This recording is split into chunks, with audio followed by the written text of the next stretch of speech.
క్రీస్తునందున్న ప్రియులకు ప్రేమతో వందనాలు తెలియజేయుచున్నాను. జూన్ నెల 16వ తేదీ 2024. ఈరోజు దేవుడు మనకు చేస్తున్న వాగ్దానం ఏమిటనగా, లూకాసు వార్త 1వ అధ్యాయం 50వ వచనం. ఆయనకు భయపడు వారి మీద ఆయన కనికరము తరతరములకు ఉండును. ఆమెన్. నా ప్రియమైన సహోదరి సహోదరులారా, మనమారాధించేటువంటి దేవుడు కనికర పూర్ణుడై ఉన్నాడు. దేవుడు మన యొక్క స్థితిని చూసి కనికరపడే దేవుడై ఉన్నాడు. మన లేమిని, మన బాధను, మన అనారోగ్య పరిస్థితిని, మన యొక్క దీన స్థితిని చూసి దేవుడు కనికరపడేవాడై ఉన్నాడు. దేవునికి మహిమ కలుగునుగాక. నా ప్రియులారా, లోకము మన స్థితిని చూసి హేళన చేస్తుంది. కొన్నిసార్లు మన అనుకున్న వాళ్లే మన పరిస్థితుల్లో మనల్ని ఓదార్చటానికి, తోడుగా నిలబడటానికి, ధైర్యం చెప్పటానికి బదులుగా మన స్థితిని గూర్చి 10 మందికి చెప్పి బాధ పెడుతూ ఉంటారు. మనందరికీ తెలుసు యోబు యొక్క పరిస్థితి. ఓదార్చటానికి వచ్చిన స్నేహితులే నోటి మాటల చేత బాధించారు. కట్టుకున్న భార్యనే మాటల చేత బాధించింది.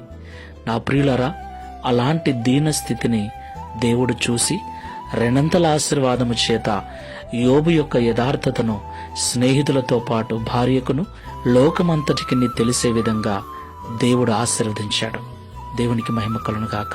ఎందుకంటే యోబు దేవుని యందు భయభక్తులు కలిగి ఉన్నాడు కాబట్టి. దేవునికి మహిమ కలుగునుగాక. మనము కూడా దేవుని యందు భయభక్తులు కలిగి జీవించినట్లయితే దేవుని యొక్క కనికరము మనకు ఎల్లవేళలా తోడుగా ఉంటుంది. యోబు జీవితాన్ని ఆశీర్వదించినట్లుగా దేవుడు మన జీవితాన్ని కూడా ఆశీర్వదిస్తాడు. ప్రార్థన చేసుకుందాం. ప్రేమ స్వరూపుడా, కనికర పూర్ణుడవైన యేసయ్య, మీకు స్తోత్రాలు. నీ యందు భయభక్తులు గల వారి మీద నీ కనికరము తరతరములకు ఉంటుందని ఈ ఉదయకాల సమయంలో మాతో మాట్లాడారు.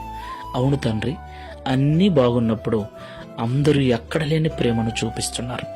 పొరపాటున ఒక రోగమే వచ్చింది, ఆర్థిక పరమైన నష్టమే వచ్చింది, ఇబ్బందుల్లోనే మేమున్నామంటే ఆదరించటానికి బదులుగా సూటిపోటి మాటల చేత బాధిస్తూ మా స్థితిని గురించి అనేకులకు తెలియజేసి మాకు సమాజంలో అవమానాన్ని కలిగించే విధంగా ప్రవర్తిస్తూ ఉన్నారు. అయితే మా స్థితి ఎలాంటిదైనా మేము నీ యందు భయభక్తులు కలిగి ఉన్నట్లయితే నీవు కనికరము చూపించి యోబును ఆశీర్వదించినట్లుగా మమ్మల్ని ఆశీర్వదిస్తావని ఈ ఉదయకాల సమయంలో మాతో మాట్లాడినందుకు స్తోత్రాలు.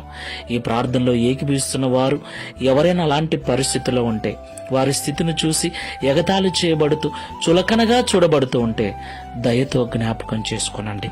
వారికి నీ యందు భయభక్తులు నేర్పించి నీ కనికరమును వారి మీద చూపించి వారి స్థితిని మార్చి సమాజంలో ఉన్నతమైన స్థానంలో నిలబెట్టుమని, తద్వారా ఈ దిన వాగ్దానము మా అందరి జీవితంలో నెరవేర్చి మీ నామమును మహిమపరచుకొనుమని యేసు నామములో ప్రార్థిస్తున్నాము తండ్రి.